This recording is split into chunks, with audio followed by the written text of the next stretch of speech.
को सादर नमस्ते। हम बात करेंगे आज एक ऐसे बकलोल व्यक्ति के विषय में जो दिन रात YouTube पर बकलोली करता रहता है, अर्थात उसके जो मन में आए बकता रहता है। हम बात करेंगे एक ऐसे व्यक्ति के विषय में जिसके विषय में कुछ लोगों का मानना है कि उसकी चेतना बुर्ज खलीफा से भी ऊंची उठी हुई है, किंतु कुछ तकनीकी खराबी के कारण जब वो गिर जाती है तो सीधे कहाँ गिरती है? वो गिरती है नीदरलैंड के एक क्लब में रखे शराब के प्याले में।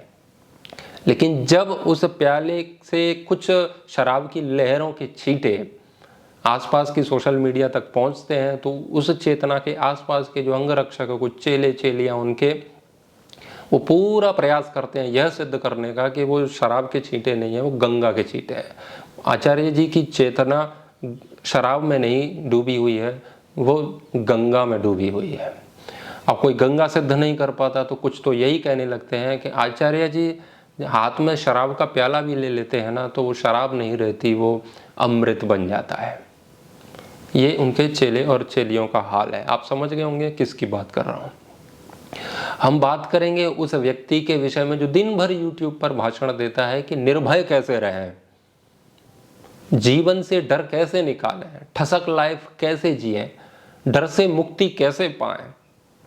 हम बात करेंगे उस व्यक्ति के विषय में जो डर पर प्रवचन तो देता है लेकिन वो खुद इतना डरता है कि उसके विरोध में कोई छोटी सी भी कोई बात कर दे या उसका कोई छिपा हुआ सत्य सामने लाने का प्रयास करे तो उस पर कॉपीराइट स्ट्राइक मारता है। हम बात करेंगे उस व्यक्ति के विषय में जिसकी नीम के लड्डुओं की थोक की दुकान है, जो औरों के मुंह में जबरदस्ती लड्डू ठूंसता है लेकिन खुद के सामने वो लड्डू आ भी जाए तो उससे उल्टियां करता है, उसको स्वीकार ही नहीं है वो। आप समझ गए होंगे मैं किस बेवड़े की बात कर रहा हूँ। उसको एक भाषा में मदिरा भी कहते हैं, एक भाषा में शराब भी कहते हैं, लेकिन हमारे यहाँ की भाषा में उसे कहते हैं जब कोई पी के आता है तो ये नहीं कहते हैं कि शराब पीते हैं, गाँव में कहते हैं कि देखो ये बूथ पी के आ गया। तो मैं उसी व्यक्ति के विषय में बात कर रहा हूँ। लोग कह रहे हैं कि वो तो हाथ में प्याला ले लेते हैं वो अमृत बन जाता है, तो उनके हाथ में जब अमृत बन जाता है तो क्यों ना उनके हाथ में एक कोबरा दे दिया जाए, तो हो सकता है वो खरगोश बन जाए। क्यों ना उनके हाथ में एक करंट का नंगा तार दे दिया जाए तो हो सकता है वो प्लास्टिक की रस्सी बन जाए। हाथ में जाने से चीज़ें बदल जाती हैं तो फिर बहुत कुछ बदल सकता है। क्यों ना उनके हाथ में सल्फास की गोलियां दे दी जाएं तो हाजमोला का काम कर सकती हैं, एक बार खिला के देखिए, कुछ भी बदल सकता है। खैर, चेले और चेलियों की लीला अलग है। देखो होता क्या है, एक तो लोगों का स्तर होता है, एक ऐसे व्यक्ति होते हैं, उस स्तर के व्यक्ति होते हैं कि उनको कुछ मत बताओ वो अपने स्तर से सीखते हैं और वो थोड़ी थोड़ी बात से सीखते जाते हैं। एक वे होते हैं जो स्वयं से नहीं सीखते लेकिन उनको संकेत में बता दो वो समझ जाते हैं। एक उनसे भी गिरे हुए स्तर के व्यक्ति होते हैं, उनको सांकेतिक भाषा में समझ में नहीं आता, उनको थोड़ा सा विस्तार से बताओ तो समझ में आ जाता है। एक उनसे भी न्यून स्तर के व्यक्ति होते हैं, उनको विस्तार से बताओ लेकिन बार बार बताना पड़ता है लेकिन वो समझ जाते हैं। एक उनसे भी गिरे हुए स्तर के होते हैं, उनको आप कितनी भी बार समझाओ वो समझ में आता ही नहीं है। ये दूसरे माले की सीढ़ियाँ थी, ऐसे समझ लीजिए। एक इससे भी पहले माले की जो सीढ़ियाँ हैं ना, उसमें भी एक स्तर है। उसमें होता है कि वो समझते तो है नहीं, वो उल्टा तुम्हें समझाने का प्रयास करते हैं। वो गलतियां स्वीकार नहीं करते, वो तुम्हें समझाते हैं कि इस गलती में आध्यात्मिकता कहाँ से आएगी। समझ रहे हैं? तो जो व्यक्ति तुमको ही समझाने लगे तो उसको तुम क्या समझाओगे? समझा ही नहीं सकते हो।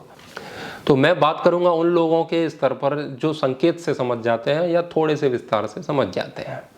जो स्वयं समझाने के चक्कर में उनको तो समझाया ही नहीं जा सकता है। मैंने पहले भी कहा था, अंधविश्वास को कभी मिटाया नहीं जा सकता है, मूर्खता को कभी मिटाया नहीं जा सकता है। परमात्मा ने हमें बुद्धि दी है और बुद्धि में तर्क करने की क्षमता दी है। अब हम चाहें तो इसका कुछ भी प्रयोग कर सकते हैं। तर्क करने की क्षमता हमको इसीलिए दी ताकि हम अंधविश्वास से बच पाएं, किंतु कुछ लोग तर्क इसीलिए भी करते हैं कि वो अपने अंधविश्वास को बचाए रखें। कुछ लोग अंधविश्वास को बचाए रखने के लिए तर्क करते हैं और कुछ लोग अंधविश्वास से बचने के लिए।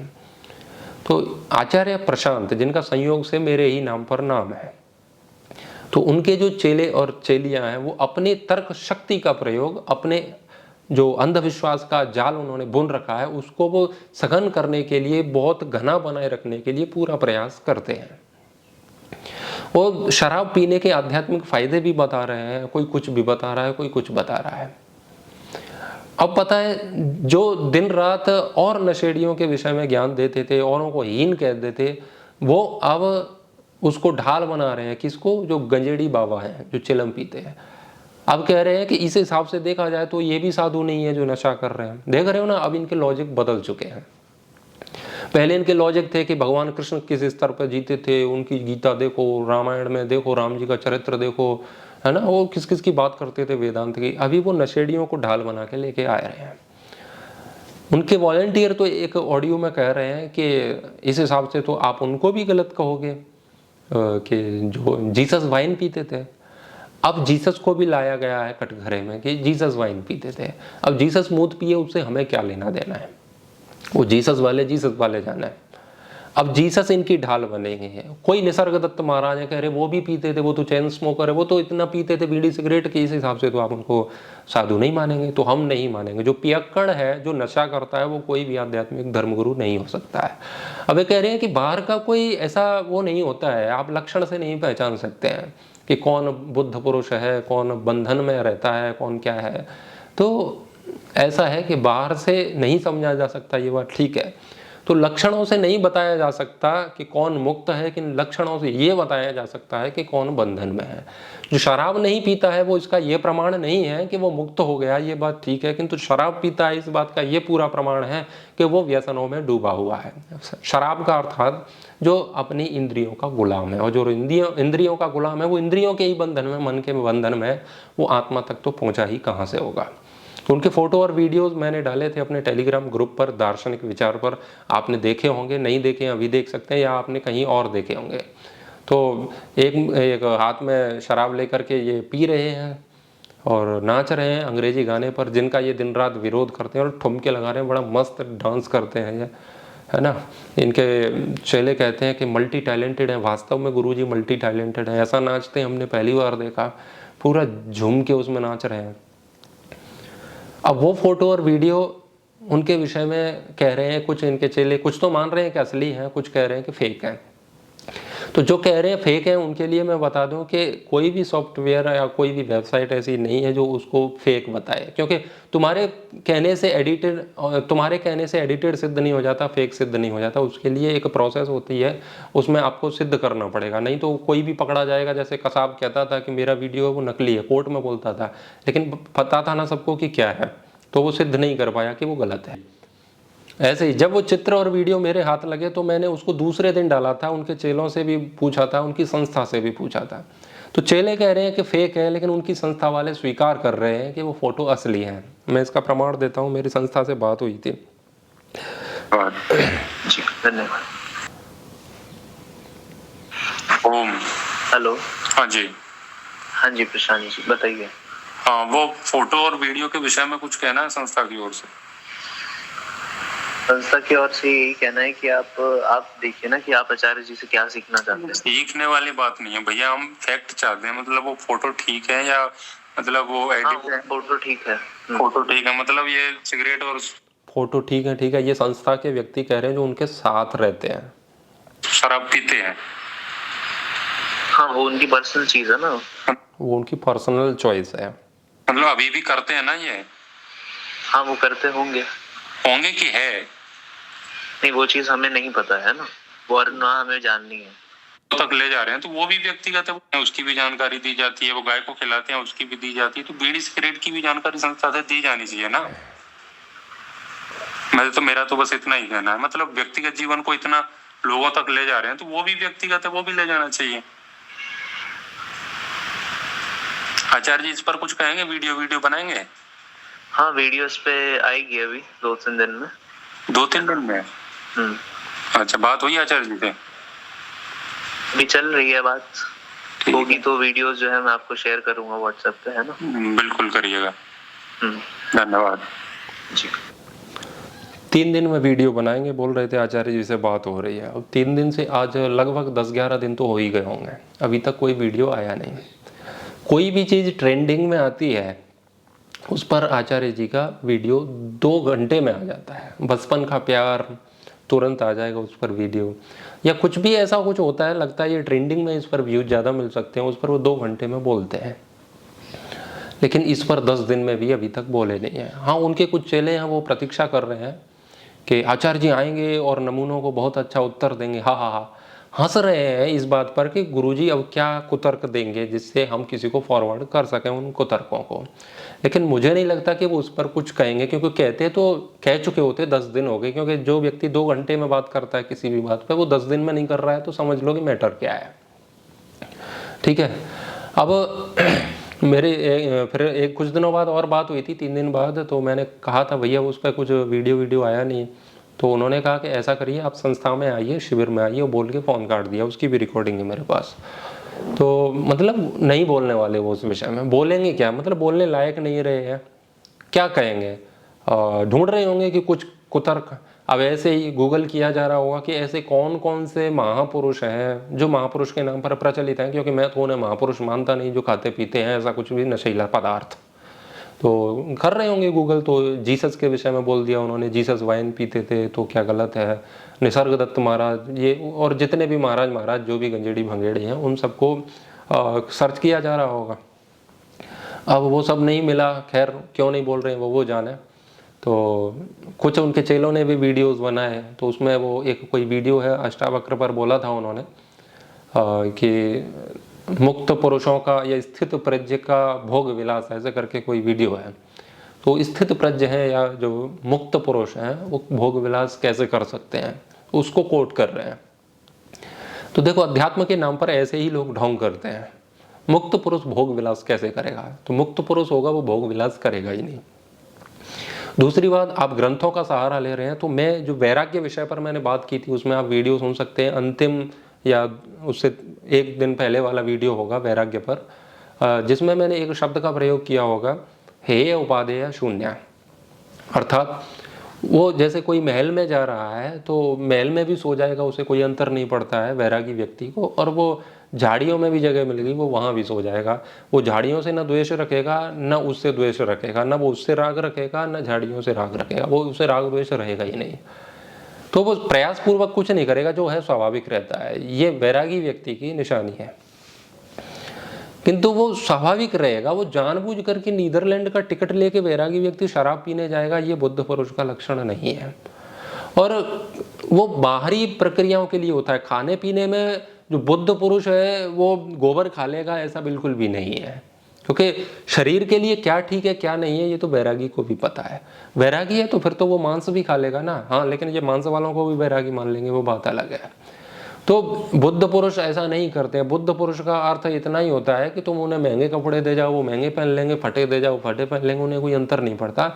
लेकिन खाना पीना क्या है इतना तो उन्हें पता चलता ही है। बुद्ध पुरुष के सामने अगर मुक्त पुरुष के सामने अगर कोई पार्टी शार्टी चल रही है तो वो उसे वहाँ बैठा है और पार्टी चल रही है तो उसे उससे कोई आपत्ति नहीं है। न वो उनको गालियाँ देगा कि हाँ, सामाजिक तौर पर देखें तो वो कह सकता है कि ये आप गलत कर रहे हो, लेकिन व्यक्तिगत तौर पर उसे उससे कोई अंतर नहीं पड़ने वाला। तो वो देखता रहेगा, ठीक है जो भी है हो रहा है, वो अपनी मस्ती में मस्त रहेगा। न तो वो उनसे रूठेगा, ना उसमें वो जश्न मनाएगा। तो वो मुक्त पुरुष है, वो जा करके डांस नहीं करेगा। डांस कर रहा है मतलब वो उसमें पूरा एंजॉय कर रहा है, मजा ले रहा है। हालांकि ये बात समझाने की नहीं है, आपको भी पता है कोई मुक्त पुरुष वैरागी व्यक्ति शराब क्यों पिएगा। किसी भी ग्रंथ में ऐसी कोई बात की नहीं गई है शराब पीने की, लेकिन उसको जोड़ दे रहे हैं। लेकिन जो चेले हैं ना, देखो उनको वीडियोस बनाने पड़ेंगे, क्योंकि उनके चेलों के बहुत सारे चेलों का धंधा इसी से चल रहा है, यूट्यूब चैनल से। अगर ये बाबा एक्सपोज हो गया तो उनके चैनल्स को कौन देखेगा, कौन उनके वीडियोस देखेगा। तो इसलिए उनका तो कर्तव्य बनता है, उनका तो दायित्व बनता है कि वो उनके बेवड़ेपन को भी आध्यात्मिकता का रूप दें। कोई गलती नहीं है उनकी, वो तो करेंगे। बेवश हैं, लाचार हैं, गुलाम हैं। गुलाम व्यक्ति कुछ भी कर सकता है, उससे हम कुछ कह नहीं सकते हैं। देखो होता क्या है ना, एक अंधविश्वास को बचाने का ये पूरा प्रयास कर रहे हैं। आप कितने ही तर्क दो, उनको कोई अंतर पड़ने वाला है नहीं। एक भारत से बाहर की एक घटना है, जर्मनी की है शायद या फ्रांस की, ऐसी कुछ। एक कबीला था, वो एक देवता को मानता था, जो भी देवता उनका काल्पनिक रहा होगा। तो वो किसी एक व्यक्ति के सपने में आकर के कुछ कह जाता था तो वो उस कबीले को बता देता था। तो सपने में आके वो कुछ कह गया, अब सपने में कौन आया, वो उसकी जो भी थॉट्स थे उसके अंदर कल्पनाएं थी, उसने कहा कि मुझे सपना देके गए हैं फलाने फलाने देवता जो भी उनके रहे होंगे, तो वो कह रहे हैं कि वो मेरे को हमको बोल के गए हैं कि जो मुझे मानते हैं उन सबको मैं यहाँ से एक यान में बिठा करके ले जाऊँगा, और जैसे ही यान यहाँ से उड़ेगा कुछ दिनों बाद एक तारीख भी बताई थी कि इस तारीख को फिर सब जलमग्न हो जाएगा ये टापू, केवल वही लोग बचेंगे जो मेरी भक्ति करते हैं, मैं उन सबको अपने यान में बिठा के ले जाऊँगा। तो उन्होंने क्या किया कि अपनी सारी फैक्ट्री बेच दी, उन्होंने जो भी धंधा था जो भी करना था कर लिया, सारा सब लेकर के वो बैठ गए एक जगह पे इकट्ठे होके कि अभी यान यहाँ पर आएगा आज की रात को, क्योंकि कल सुबह यहाँ प्रलय आनी है। प्रलय आई नहीं, क्योंकि कोई देवता ऐसा कुछ बोल के जाने वाला ही था ही नहीं। प्रलय नहीं आई तो होना क्या था कि उनका अंधविश्वास टूट जाना चाहिए था कि ये देवता होता है कि जो काल्पनिक है वो झूठ बोलता है, ऐसा ही होना चाहिए ना। लेकिन हुआ क्या, उल्टा हुआ। उनका अंधविश्वास और प्रगाढ़ हो गया और घना हो गया, मजबूत हो गया। क्यों पता है? देखो हमारे जो देवता थे उन्होंने हम पर संकट ना आए, यहाँ से जाए ना, हम अपने लोगों से बिछड़े ना, इसके लिए उस प्रलय को ही टाल दिया। और उसने उसी रात फिर सपना देख लिया और बोल दिया कि देवता ये बोल के गए हैं कि अब तुमको कौन इतना संकट दे, इसीलिए मैंने उस प्रलय को ही हटा दिया, तुमको अस्त व्यस्त करूंगा, उससे क्या फायदा। तो वो और पूजा अर्चना करने लगे, उसकी अंधविश्वास और बढ़ गया। तो जिसको अंधविश्वास में ही रहना है ना, तो वो तर्क ढूंढता है, कुतर्क ढूंढता है कि अब मैं अपने बनाए हुए जाल में कैसे फंसा रहा हूँ। पूरा जी जान लगा देता है अंधविश्वास के जाल में फंसे हुए रहने के लिए। मेरे एक मित्र हैं, बहुत क्रिकेट देखते हैं। बीच में अभी भारत पहले कोई सीरीज हार गया था, कोई कप हुआ था, क्या हुआ था पता नहीं, तो वो हार गया था। तो वो बोल रहा था अरे ये तो इंडिया वाले तो ऐसे ही हार जाते हैं, पूरा मेरा समय खराब हो जाता है, मैं नहीं देखूंगा मैच। मेरे को बड़ी प्रसन्नता हुई क्योंकि वो कीड़ा है क्रिकेट का। तो मैंने कहा चलो अच्छा है। और फिर अफगानिस्तान से हुआ किससे, विराट कोहली ने कोई शतक लगा दिया था कौन सी टीम के खिलाफ। तो पता है वो क्या बोला, वो स्टेटस उसने डाला, मैंने देखा, वो बोल रहा है हमारा विराट कोहली हमें वापस मिल गया, अब हमें कोई लेना देना नहीं है किसी से, अब चिल करेंगे। यानी कि वो फिर क्रिकेट देखने के लिए तैयार है, क्योंकि उसे सिर्फ बहाना चाहिए क्रिकेट देखने का। उसे पता है कि क्या है, लेकिन नहीं, बस वो कहीं ना कहीं से ऐसा क्लू लाते हैं जिससे उसका अंधविश्वास, जो भी उसका इंटरेस्ट है, वो उसमें बचा रहे। तो ऐसे ही अब वो दूसरों की निंदा करते थे जब उनके गुरु, तो इनको बड़ा मजा आता था। अब इनकी सच्चाई जिसे निंदा समझ रहे हैं लोग, तो इनको बहुत बुरा लग रहा है। तो अब इन्होंने लॉजिक बदल लिए हैं अपने, अब कह रहे दूसरे की निंदा नहीं करनी चाहिए। ये अब उसमें से बचा रहे हैं अपने अंधविश्वास को कि नहीं गुरुजी ऐसा नहीं है, गुरुजी सच्चे हैं। वो तो कहते हैं खुद कि हम पर खुल करके शक किया जाए, बस कह रहे हैं। यदि इतने ही ईमानदार थे, अब कुछ लोग ओशो के विषय में कहते हैं इनसे तुलना करके, ओशो के सामने ये उनके चरणों की धूल भी नहीं है। मानता हूँ कि ओशो गलत है, लेकिन ओशो इतना तो सच्चा है कि वो जो भी करता था खुलेआम करता था। उसके आश्रम में जो भी होता था खुल्लम खुल्ला होता था। वो हाथ में शराब का प्याला लेकर के भी उनके पत्र पत्रिकाओं में चित्र आते थे, खुलेआम आते थे। लेकिन ये कब पार्टी मना लेते हैं किसी को बताते भी नहीं है। हर बात पर इसका फॉर्म भरो, इसका फॉर्म भरो, इसका फॉर्म भरो। लेकिन शराब पीने के लिए हम नीदरलैंड जाएंगे, उसके लिए फॉर्म भरो, ये किसी को नहीं बताया। रात वाला जो सत्र है उसके विषय में किसी को नहीं बताया। आप लोगों से डोनेशन लेते हैं धर्म के नाम पर, और आपके डोनेशन से शराब पी जाती है नीदरलैंड में, या जहां भी हुक्का मारते हैं, क्या करते हैं, बहुत कुछ उसके विषय में किसी को नहीं बताते हैं। अब ये अंधविश्वास को बचाए रखने के लिए, अंधविश्वास भी ना कहें इसे, क्योंकि विश्वास तो टूट ही जाना चाहिए, ये तो गुलामी है। तो अपनी गुलामी को बचाए रखने के लिए तर्क दे रहे हैं। वो उनकी व्यक्तिगत लाइफ है, उनकी पर्सनल लाइफ है, व्यक्तिगत जीवन है। तो पहली बात, किसी भी संत का, या अब इसमें भी बात करूंगा क्योंकि कहते हैं कि वो उन्होंने कभी नहीं कहा वो संत हैं, वो कभी व्यासपीठ पर नहीं बैठे या कभी भगवा नहीं उड़ा, ये नहीं किया, वो भी बात करेंगे। तो वो कह रहे हैं उनका व्यक्तिगत जीवन है। तो जो भी व्यक्ति ऐसा जो प्रवचन करता है धर्म ग्रंथों पर, उसका कोई भी व्यक्तिगत जीवन नहीं होता है। वो जो बोलता है उसके ज्ञान में और उसकी क्रिया में एक रूपता होनी ही चाहिए। यदि व्यक्तिगत की भी बात है, तो वो जो दूसरी लड़की को सिगरेट पिला रहे हैं, क्या वो भी लाइफ उनकी लाइफ है? उनकी लाइफ जो है वो उनकी बपौती है कि उनको सिगरेट पिला रहे हैं? कई सारे चेलों को सिगरेट पिला रहे हैं, वो चेले क्या उनका शरीर है जो उनको पिला रहे हैं? फिर ये तो बात ही खंडित हो जाती है कि वो अपनी लाइफ बर्बाद कर रहे हैं, वो दूसरों के फेफड़े भी खराब कर रहे हैं। शराब पी के ये नाच रहे हैं, उसमें इनके चेले भी हैं, वो भी मौज मस्ती कर रहे हैं, उन्होंने भी पी ही है, साथ में पी ही होगी निश्चित रूप से, तो उनको भी पिला रहे हैं। तो ये तो पर्सनल लाइफ कहाँ, ये तो दूसरे की भी लाइफ खराब कर रहे हैं, तो पर्सनल लाइफ कहाँ से आई इसमें। और दूसरी बात, ये जो प्रवचन होते हैं ना, वो सरकारी लाइफ के लिए नहीं होते हैं। कोई भी व्यक्ति ऐसा नहीं है जिसकी सरकारी लाइफ होती है, हर व्यक्ति का जीवन अपना व्यक्तिगत ही होता है। मान लीजिए इनकी अद्वैत फाउंडेशन में अभी जो वेदांत महोत्सव के जो कार्यक्रम चलते हैं, जिसमें झूठ का कार्यक्रम दिखाया जाता है, तो वेदांत महोत्सव में 100, 200, 300, 400, 500 जितने भी लोग हैं, 500 लोगों को प्रवचन दिया गया कि शराब मत पियो, नशा मत करो। नशा पर इनके बहुत सारे वीडियोस हैं यूट्यूब पर, तो वहाँ बोलते भी हैं। तो वहाँ पर प्रवचन दिया जा रहा है कि नशा मत करो, ठीक है। किनको सुनाया जा रहा है? सामने जो भी ऑडियंस बैठी है। अब लंच हुआ, लंच के बाद सब लोग गए और अपने अपने कमरे में जाकर के वो शराब पी करके आ गए, शराब पी के आके बैठ गए। अब किसी व्यक्ति ने, जिसने नहीं पी, या कोई बाहर से कोई व्यक्ति आया, उसने देखा ये तो शराब पी रहे हैं, तो उसने आके बोल दिया कि आप तो शराब पी रहे हैं, अभी तो शराब पर प्रवचन हो रहा था। तो जो भी 500 लोग थे वो कह रहे नहीं, वो अपनी पर्सनल लाइफ है। तो 500 लोग पर्सनल लाइफ में शराब पी रहे हैं और जो प्रवचन दे रहा है वो भी पर्सनल लाइफ में शराब पी रहा है, तो शराब न पिए ये प्रवचन किसे दिया जा रहा है? वहाँ पर जो टेंट लगा है उसको, दीवारों को या कैमरे को सुनाया जा रहा है? किसे सुनाया जा रहा है? प्रवचन किसके लिए होता है?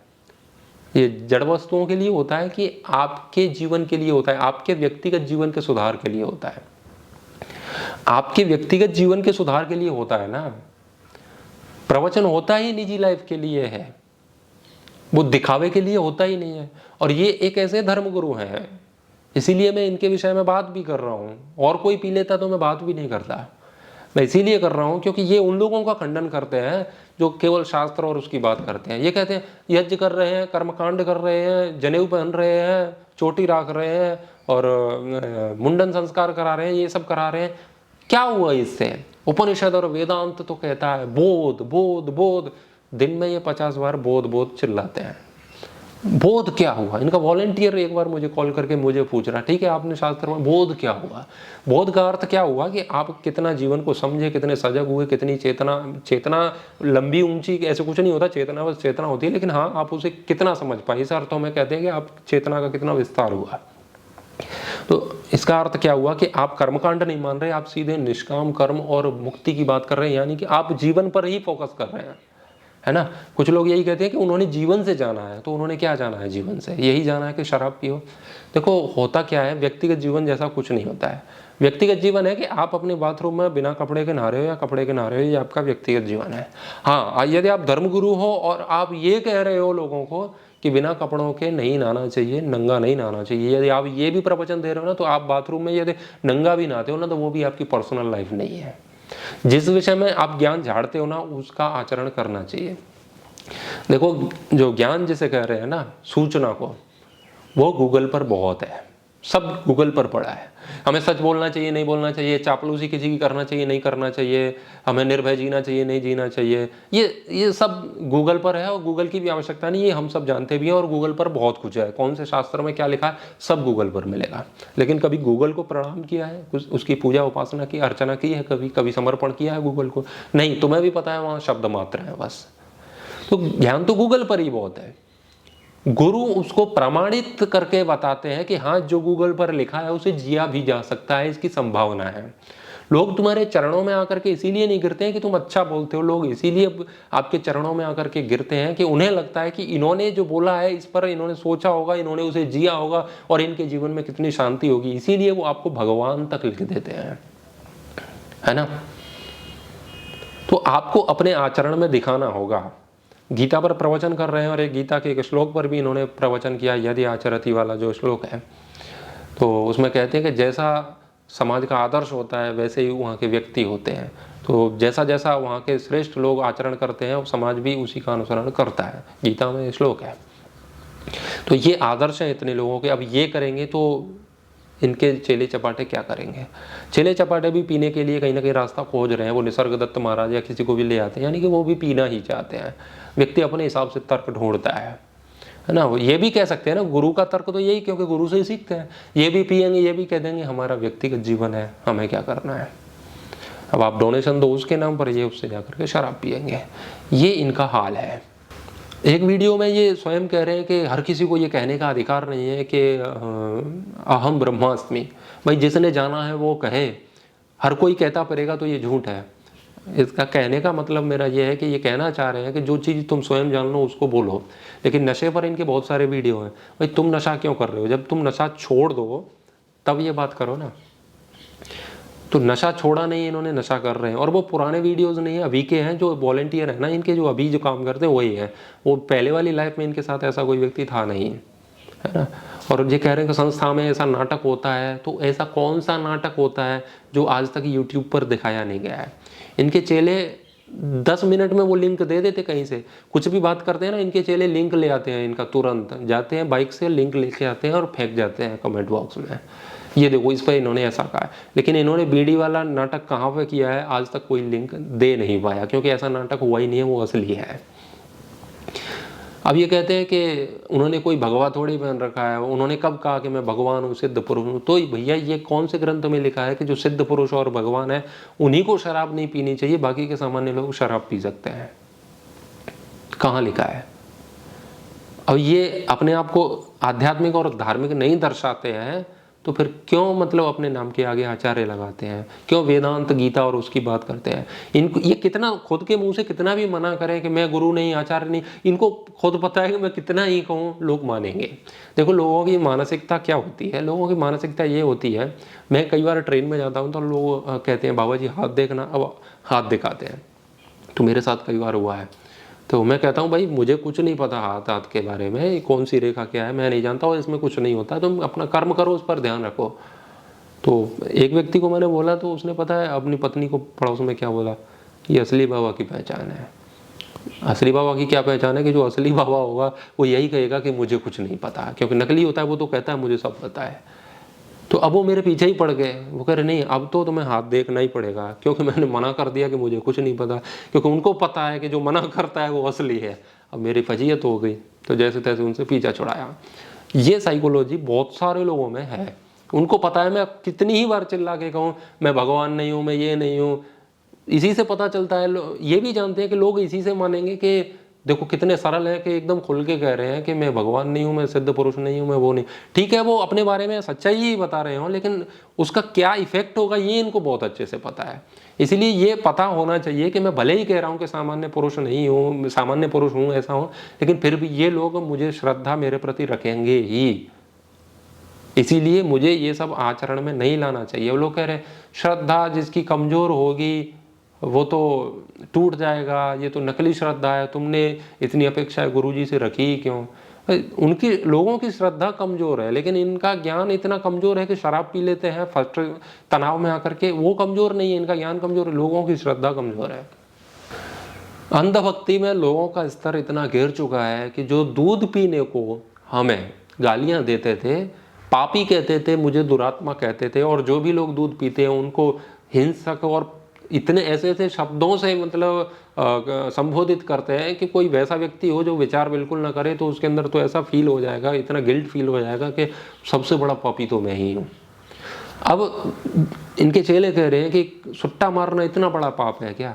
अब सुट्टा मारना पाप नहीं है, लेकिन जो ये बात बोल रहे हैं ना कि सुट्टा मारना पाप है, वही दूध पर मुझे गालियां देते थे कि ऐसा कर रहे हैं वैसा कर रहे हैं। तो दूध पीना पाप है और मूत्र पीना पाप नहीं है। आप इनके बौद्धिक स्तर को माप सकते हैं इस बात से कि कितने हद तक गिरे हुए बेचारे लोग हैं। बेचारे मतलब कोई चारा नहीं है इनके पास। तो मुझे तरस आता है इन पर।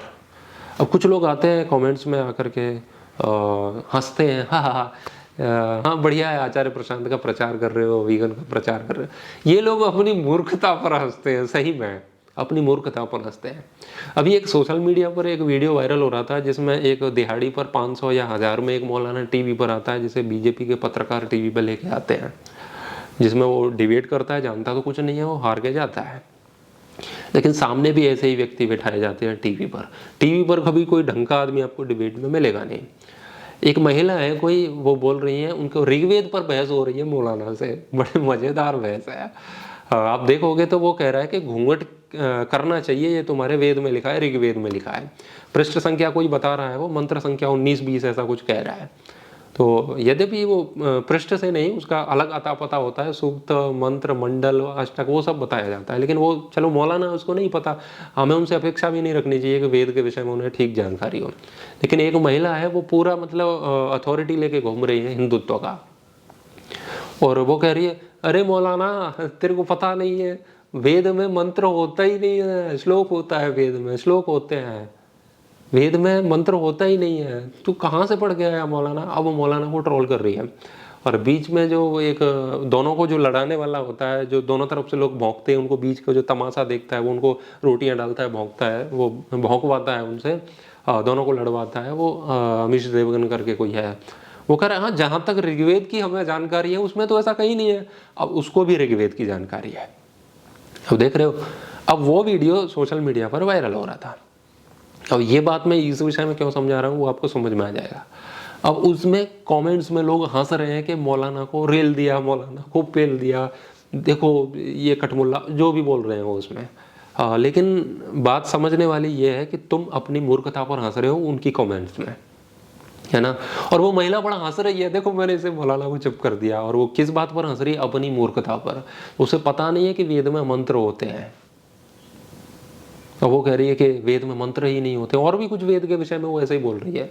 तो वो भी खुश हो रहा है, वो महिला भी खुश हो रही है, कमेंट में लोग भी खुश हो रहे हैं, हिंदुत्ववादी शेयर भी कर रहे हैं। कोई भी थोड़ा सा भी जागरूक व्यक्ति होगा ना तो समझ जाएगा कि ये खुद एक्सपोज होगी उसमें, है ना। तो यही हाल है। तो वीगन के विषय में मैंने जब बात की थी तो मेरे को बहुत उल्टा सीधा बोला, अभी भी बोलेंगे चले, और हो सकेगा तो मैं उनके चैनल को ही मेंशन करूंगा, जिससे कि उन्हीं के भक्तों को ज़्यादा मेरा वीडियोस दिखाई देंगे, तो इसीलिए मेरे विरोध में ही ज़्यादा कमेंट्स आएंगे, बहुत कुछ हंसेंगे। तो वो अपनी मूर्खता पर वैसे ही हंसेंगे जैसे कि वो लोग उस महिला को परम ज्ञानी समझ के हंस रहे थे, है ना। लेकिन लोगों का इलाज नहीं हो सकता ना, मूर्खता पर हंसने का उनका अधिकार है, वो हंस सकते हैं। ये लोग पता है आचार्य प्रशांत शराब क्यों पीते हैं? क्योंकि दिन भर झूठ बोलते हैं, लोगों को जाल में फंसाते हैं। इतना तनाव है, देखो जो गलत मार्ग पर जाएगा वो तनाव में जिएगा, जो धर्म के मार्ग पर चलेगा उसे तनाव हो नहीं सकता है। आपको तनाव है, दुखी है, अर्थात आपके जीवन में कुछ गलत हो रहा है। व्यक्ति नशा क्यों करता है? वो अपने आप के दर्शन नहीं कर पाता है, अपने आप को नहीं देख पा रहा है, अपनी जो वास्तविक स्थिति है उसका दर्शन करता है तो पता चलता है बहुत गंदगी है, तो अपने आप को भूलने के लिए वो नशा करता है। अपने आप से सामना न कर पाने का ही परिणाम है नशा। तो ये इतना झूठ का जीवन जीते हैं ना, इसीलिए इनको फ्रस्ट्रेशन रहता है, तनाव रहता है, बहुत ज़्यादा डिप्रेशन रहता है। आप इनके चेहरे को देख के बता सकते हैं बहुत सारे लोग, और इनके बातों से और इनके बोलने के तरीके से ये भयंकर तनाव में जीते हैं। मैंने पहले भी कहा था, इनको बहुत चीज़ों का लेकर के तनाव है, इनको बहुत कुछ हासिल करना है, इनको ओशो से ज़्यादा बोलना है। इनके एक चेले बोल रहे थे कि ओशो इतना बोल के गए, ये ज़्यादा बोलना है तो दिन भर बोलना पड़ेगा ना, तो बहुत दिक्कत होती है भैया। उसके लिए फिर नीदरलैंड जाना पड़ता है वो तनाव मिटाने के लिए। तो चेलों के साथ ये सरासर अन्याय कर रहे हैं। खुद तो तनाव मिटाने के लिए शराब पी लेते हैं, विदेशी ट्रिप पर चले जाते हैं, और चेलों को नकली अध्यात्म पकड़ा के चले जाते हैं। वे बेचारे उसमें स्ट्रेस, इनके ज़्यादातर जो फॉलोवर्स हैं ना वो स्ट्रेस में रहते हैं, और वो उसको अध्यात्म समझते हैं। अब होता क्या है, इनका धंधा भी कैसे चलता है कि ये पहले तो लोगों को तनाव देते हैं, दीपावली पर शॉपिंग मत करो, ये मत करो, वो मत करो, ये मत करो, हर चीज़ के लिए निषेध करते हैं। फिर वो व्यक्ति तनाव में चले जाते हैं, क्योंकि देखो होता क्या है ना, वेदों में जो दिखाया गया है, जैसे दर्शाया गया है अन्य शास्त्रों में, ऋषि मुनियों ने, वो पागल नहीं थे। उन्होंने एक प्रक्रिया बताई है कि सकामता से निष्कामता की ओर कैसे जाया जा सकता है।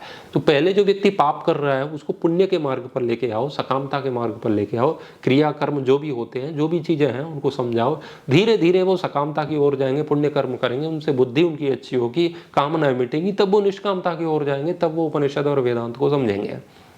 तो धीरे धीरे एक प्रोसेस होती है उस चीज़ की, लेकिन ये उस प्रक्रिया का खंडन कर देते हैं। ये कहते हैं संस्कार कौन, गीता में कहाँ लिखा है मुंडन संस्कार कहाँ करो, और ये संस्कार कहाँ करो, संस्कारों तक का खंडन कर दिया इन्होंने, है ना। मतलब हर चीज़ इनको वेदांत में चाहिए। भाई संस्कार कब कैसे किया जाता है उसके लिए श्रौत सूत्र आदि जो भी ग्रंथ हैं, मीमांसा पढ़िए, वो बताएंगे यज्ञ कर्म कांडों में क्या कैसे क्या क्या होता है, मीमांसा क्या होता है। आप कभी बात ही नहीं करते उस विषय में, है ना। लोगों को बोलिए न्याय दर्शन पढ़ें, थोड़ा बहुत तर्क करना सीखें, वो सब नहीं सिखाना है आपको, सीधे वहाँ ले जाते हैं। इसीलिए होता क्या है कि व्यक्ति निम्न स्तर से सीधे उपनिषद और वेदांत की बात, और वो वेदांत की भी नहीं इनके मन की बात सुनता है तो उसे तनाव होता है। तनाव होता है तो फिर ये तनाव से बचने के लिए कोर्स लेके आते हैं, है ना। तनाव से बचने के लिए ये कोर्स है, और उस कोर्स को पढ़वाएंगे लोगों से तो उसमें पैसा ऐंठेंगे, और उस कोर्स को कोई व्यक्ति पढ़ेगा तो फिर तनाव। क्योंकि उपनिषद मुझे नहीं लगता कि ये जो वास्तविक उपनिषद है उनको पढ़ाएंगे। हाँ, संस्कृत उनकी देते होंगे कहीं से, लेकिन हिंदी अनुवाद या उस पर प्रवचन इन्हीं का होता होगा। ये कहते हैं हम लोगों तक वेदांत पहुंचाना चाहते हैं। भाई वेदांत पहुंचाना चाहते हो तो आपको पैसा चाहिए। लोगों को बोल दो ना कि आसपास जो भी प्रकाशन है वहाँ से वेदांत की पुस्तक खरीदो, उसमें किसी भी अच्छे टीकाकार ने जो भी व्याख्या की है उस व्याख्या का जो भी हिंदी अनुवाद है वो आप पढ़ लीजिए ना। लेकिन इनको अपने फोटो वाला अपना फ्रेम लोगों तक पहुंचाना, अपनी बात वेदांत के नाम पर, उपनिषद गीता के नाम पर ये अपनी बात कहते हैं, क्योंकि ये उन बातों का खंडन करते हैं जो स्वयं वेदांत में है, इनकी प्रस्थानत्रयी में है, उपनिषदों में है और गीता में है। ये हर चीज़ के कर्मकांड का खंडन कर देते हैं, लोगों को तनाव दे रहे हैं बहुत कुछ। और गीता में मैंने कहा था कि उसमें यज्ञ करने की बात कही गई है वीगन वाले विषय में, तो इनके कुछ चेले कह रहे थे कि वो भी आध्यात्मिक है, अंदर आहुतियाँ देनी है, अंदर का यज्ञ करना है। इनको सब अंदर का यज्ञ सब कुछ आध्यात्मिक करना है। शराब असली वाली पीनी है नीदरलैंड जाके, वो नशा असली वाला करना है, वो आध्यात्मिक नहीं करना है। मतलब भोग भोगने हैं ना, इनको ठसाक लाइफ जीनी है, ब्रांडेड कपड़े पहनने हैं, सब करना है, वो असली वाला करना है। कर्मकांड या जो कुछ भी है वो आध्यात्मिक करना है, समझ रहे हो ना। तो ये इनकी बहुत सारी ऐसी चालाकियां हैं। ये अद्वैती भी नहीं है। कुछ लोग मुझे कहते हैं कि ये अद्वैती है इसीलिए ये इनका विरोध करते हैं। मैं बिल्कुल नहीं करता। आप बताओ मैंने और दूसरे के साथ अद्वैती का विरोध किया? मैं अद्वैत से सहमत नहीं हूँ। अद्वैत कोई मानने लायक सिद्धांत है नहीं, मैं इस पर अटल हूँ। त्रैतवाद का सिद्धांत तो सत्य है, किंतु ये उन लोगों के भी साथ गलत कर रहे हैं जो अद्वैत को मानते हैं। ये जिस तरीके से अद्वैत को प्रस्तुत करते हैं ना, ऐसा कोई भी गुरु, कोई भी टीकाकार ने ऐसी व्याख्या नहीं की अद्वैत की जैसी ये करते हैं। वेदांत के नाम पर धंधा करते हैं और वेदांत के विषय में ही इनको कुछ नहीं पता। लल्लन टॉप वाले शो में जो आए थे तो सौरभ त्रिवेदी चतुर्वेदी जो भी उनका नाम है, तो सौरभ पूछ रहे थे उनसे कि ये कहाँ से आया वेदांत, इसके राइटर कौन है। तो कह रहे हैं कि उसमें उद्दालक और उनका नाम मिलता है, लेकिन ये उनकी बाप की बपौती नहीं है। भाषा देखो इनकी ऋषियों के प्रति, वो उनकी बाप की बपौती नहीं है। कौन कह रहा है तुमसे कि बपौती है? तुम ये भाषा तब बोलो ना, तब बोलो। लेकिन इतना आक्रामक भाषा में बोलते हैं, इतने कॉन्फिडेंस के साथ झूठ बोलते हैं कि लोगों को भरोसा हो जाता है।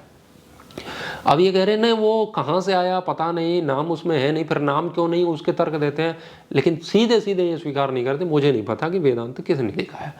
इनके जो वॉलेंटियर हैं उनका कॉल आया, तो ऐसे ही बात चल रही थी मेरी, तो मैंने उनको बोला कि महर्षि बादरायण तो ऐसा कहते हैं वेदांत में। तो बोले ये बादरायण कौन है? ये बोले वो भाई मेरे बादरायण के विषय में नहीं पता और वेदांत के नाम पर धंधा कर रहे हैं। जिस व्यक्ति के नाम पर, जिसकी किताब पर धंधा कर रहे हैं उसका नाम नहीं इनको पता है। ये वेदांत का ज्ञान है इनका। लोग कह रहे हैं ठीक है व्यक्तिगत जीवन में कुछ गलत हो गया तो, लेकिन उनका ज्ञान तो सही है ना, लोगों को ज्ञान सही दे रहे हैं।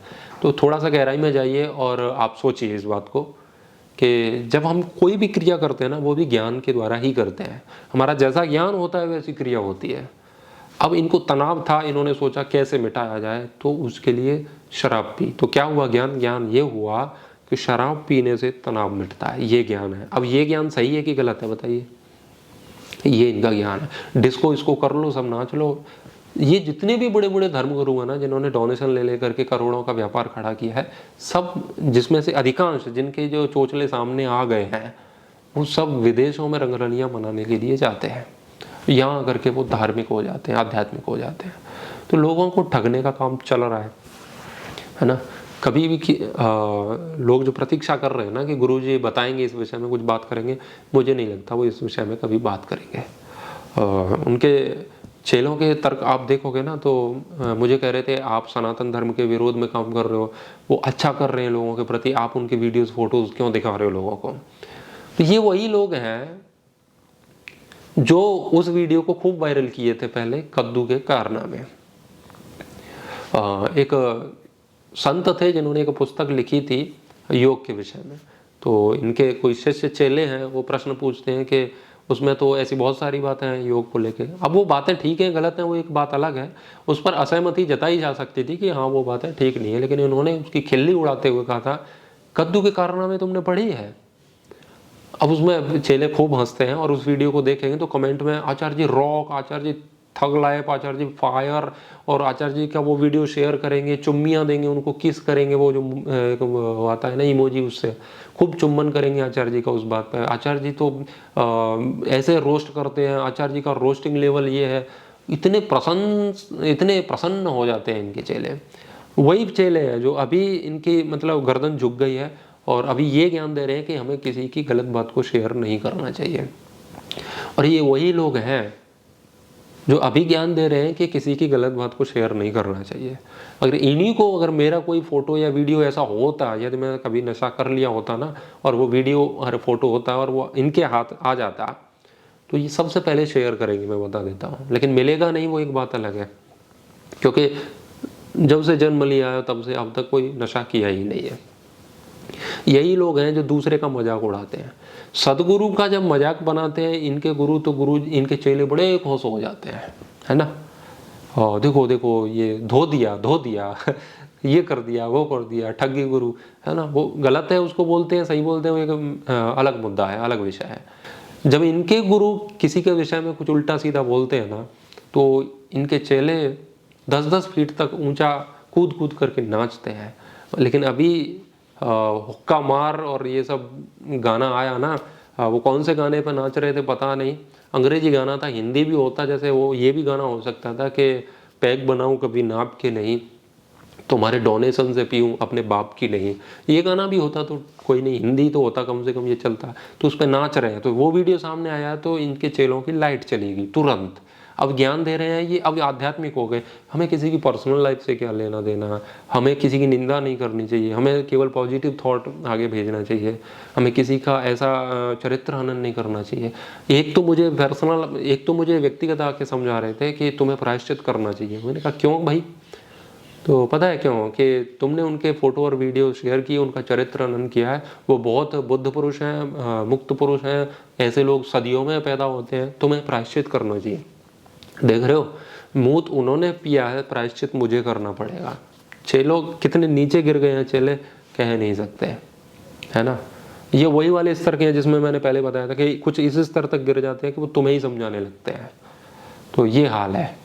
तो क्या क्या बताऊं मैं उनके विषय में। तो ये सिर्फ वेदांत के नाम पर धंधा कर रहे हैं। ये एक ऐसी दुनिया निर्मित कर रहे हैं। आपने राजू श्रीवास्तव का कोई भी वीडियो सुना होगा, तो हास्य कलाकार रहे हैं भारत के, उनका एक वीडियो था, मैंने बहुत पहले सुना था। उसमें वो धर्मगुरुओं पर एक टिप्पणी कर रहे हैं। तो उसमें कह रहे हैं कि एक दूसरी तरफ कोई व्यापार करके आता है तो उसे उसमें कोई मज़ा नहीं आता, तो वो धार्मिक लाइन में आ जाता है कोई गुरु। धार्मिक लाइन में आ जाने के बाद में क्या करता है, वो प्रवचन देता है ऑडिटोरियम किराए पर ले करके, ताल कटोरा स्टेडियम में या कहीं भी। तो वो कह रहा है, अपने भक्तों को प्रवचन दे रहा है कि जब रामायण में द्रौपदी का चीर दुर्योधन खींचता है तो क्या होता है, तो इतने में कोई भक्त कहीं से चिल्ला के, वहाँ से कोई बैठा होता है जागरूक व्यक्ति, वो कहता है अरे वो रामायण की नहीं, वो महाभारत की कहानी है और वो दुर्योधन नहीं दुशासन की बात हो रही है।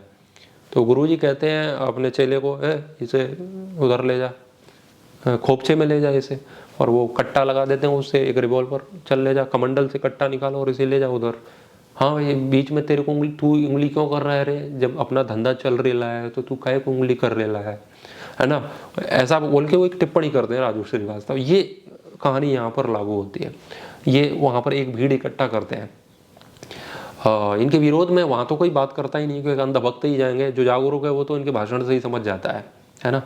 तो होता क्या है, इनने एक ऐसी दुनिया बनाई है। तो इनका जो कमेंट सेक्शन है ना, इसमें आप इसके विरोध में एक भी बात करो, इसके विरोध में भी नहीं, मतलब सच्चाई कहो आप, वो विरोध में चली जाती है, बात अलग है। आप कहो कि ये गलत है, ये आप ऐसे नहीं बोल सकते, या आप क्यों बोल रहे हैं, इस पर कुछ स्पष्टीकरण दीजिए, आपका कमेंट तुरंत डिलीट किया जाता है। क्योंकि गुरुजी ऑर्डर देते हैं, ये अपने बाड़े में कौन सी भेड़ घुसाई जो बगावत कर रही है, हटाओ इसे, अपने बाड़े से उठा के बाहर फेंको, यानी कि उसको ब्लॉक करो, कमेंट डिलीट करो। और कोई आके कहता है गुरुजी तुमने लाइफ बदल दी मेरी, तुम अप्रतिम हो, ये हो। हाँ, ये भेड़ ठीक है, इसको अपने बाड़े में रख लो। तो इनके कमेंट सेक्शन में उसी को रखा जाता है। मैंने तो इनके ट्विटर पे कभी कुछ कहा नहीं, मेरे को ढूंढ के ब्लॉक किया है इन्होंने। पता था कि शायद कभी ये कुछ पूछ सकता है, कह सकता है ना। पहले और भी मैंने इनके यूट्यूब पर भी कभी कमेंट्स किया नहीं, पहले 1-2 बार किया था, तब कुछ वीडियो अच्छे लगे, उस पर अच्छा भी मैंने किया है। पहले भी इनके विषय में मैंने बात की है कि ये अच्छा सिखा रहे हैं या गलत, तो जो सही कर रहे थे उसमें मैंने पहले भी धन्यवाद बोला था, अभी भी कह रहा हूँ, जो बात ये ठीक कहते हैं वो ठीक है, उसके लिए धन्यवाद। लेकिन ये प्रोपेगेंडा ज़्यादा चला रहे हैं, है ना। तो वेदांत तो नाम है, देखो भाई, वेदांत के नाम पर ही डोनेशन मिलेगा ना। अब ये कहें कि हमें अगली यात्रा जर्मनी में जाके करनी है, वहाँ पिएंगे बैठ के, उसके लिए दान चाहिए, तो आप बताओ आप में से कौन दे देगा? कोई नहीं देगा ना। तो आपको यही कहना पड़ेगा कि हमें वेदांत लोगों तक पहुँचाना है ना। तो आपको लूटना है लूटिए, आपको जो करना है करिए। मुझे जो कहना था मैंने कह दिया, क्योंकि ये अपनी सच्चाई बता नहीं रहे लोगों को। लेकिन ये जो व्यक्ति हैं, कुत्ते को रोटी खिलाएंगे उसको डालेंगे, गाय को चारा खिलाएंगे उस पर डालेंगे, खरगोश को वाइन पिला रहे हैं, वो तो फोटो खैर सीक्रेट है, जैसे तैसे बाहर आ गया। कुछ भी कर रहे हैं ना, उसको फोटो को सोशल मीडिया पर डालेंगे। भाई जब तुम सब कुछ डालते हो सोशल मीडिया पर, तो उतने ही सच के सामने करने वाले हो, ये फोटो और वीडियो आपने सोशल मीडिया पर क्यों नहीं डाले? लोग कह रहे हैं उनकी व्यक्तिगत जीवन से क्या लेना देना है। भाई व्यक्तिगत जीवन को देखने के लिए भी तुम पैसा लेते हो, पता है। आचार्य जी से व्यक्तिगत मिलने के लिए ये फीस है तुम्हारी, ये फॉर्म भरिए, फिर वहाँ बताया जाएगा कि आचार्य जी की दिनचर्या क्या है, आचार्य जी कैसे जीते हैं, आचार्य जी के जीवन की झलकियाँ देखने के लिए ये फॉर्म भरिए। तो आचार्य जी के व्यक्तिगत जीवन को दिखाने के लिए तुम पैसा ले रहे हो, यानी कि ये वैश्या वाला काम है। वैश्या अपने शरीर को दिखाने या उसको कुछ भोगने के लिए पैसा लेती है। एक वैश्या है जो नृत्य कर रही है, नाच रही है, वो अपने साथ उस मंच पर नाचने के लिए, या उसको आप थोड़ा वो छू सकते हैं, गोद में उठा सकते हैं, उसके लिए तुम्हें कुछ पेमेंट करना होता है, उसको मंच पे ही देना पड़ता है, तो उसका एक फीस है। आप उसको वेश्या को कहीं अपने व्यक्तिगत कक्ष में ले जाना चाहते हो तो उसकी एक अलग फीस है। धंधा शरीर का ही है। तो इनका भी बिल्कुल ऐसा ही है। आचार्य जी की बॉडी को आप नज़दीक से देखना चाहते हैं तो उसका एक पैसा है, इतना पैसा है। तो ये धंधा बिल्कुल वेश्याओं वाला है। भाई साहब, धर्म का धंधा है ना, वो बहुत खतरनाक है। धंधे दो होते हैं, एक शरीर का, एक भावनाओं का। शरीर वाला धंधा पता है कि ये इसी स्तर तक है, इससे ज़्यादा नहीं है। भावनाओं का धंधा कहाँ तक जा करके कितना खतरनाक सिद्ध हो सकता है, इसकी आप कल्पना भी नहीं कर सकते हैं। तो जो लोग सुन रहे हैं ना, वो कोई आध्यात्मिक नहीं हो रहे हैं, इनको सुन के फ्रस्ट्रेशन में जा रहे हैं, तनाव में जा रहे हैं। तो आपको जो भी करना है करिए, आप उसमें स्वतंत्र हैं। मैं कहने में स्वतंत्र हूँ। और मुझे लोग कहते हैं कि आप ये सब क्यों बोल रहे हो, तो आप अपने गुरुजी को बोलिए कि आप सदगुरु के विरोध में बात क्यों करते हैं, आप किसी को कद्दू के कारनामे क्यों कहते हैं, है ना। मतलब दूसरे के बारे में बात करने का भी अधिकार इसी बकलोल गुरु को है ना। खुद कद्दू निकला, ये खुद के कद्दू, यानी जो कद्दू है ना, इसके कारनामे सामने आ गए ना, तो अब इनकी लाइट चलेगी, ये भक्तों की और इनकी संस्था वाले सभी लोगों की, है ना। दूसरे के पुस्तक को कद्दू के कारनामे कहते हैं। इनके एक चेले हैं जो मेरे पास रहते हैं, वो ज़बरदस्ती आके मेरे पास इनकी पुस्तक रख जाते हैं, ये पढ़ो। तो मैंने खोल के देखी थी, वास्तव में कद्दू के कारनामे तो इनकी पुस्तक है ना। क्या क्या कहूँ इनके विषय में, मुझे लगता है बहुत समय हो गया, बहुत बात हो गई, बातें तो बहुत करनी थी। तो पहली बात, इनके फ़ोटो एडिट नहीं है, फेक नहीं है, और वो कोई नाटक वाटक नहीं होता इनकी संस्था में, ऐसा कोई वीडियो उपलब्ध नहीं है। शराब पीते हैं, नीदरलैंड का फ़ोटो है, विदेशी फ़ोटो है, वीडियो है जिसमें वो खूब नाच रहे हैं। तो उसके बाद भी आपको जो करना है वो आप कर सकते हैं, उसमें आप स्वतंत्र हैं, कोई बात नहीं है। धन्यवाद। ओम।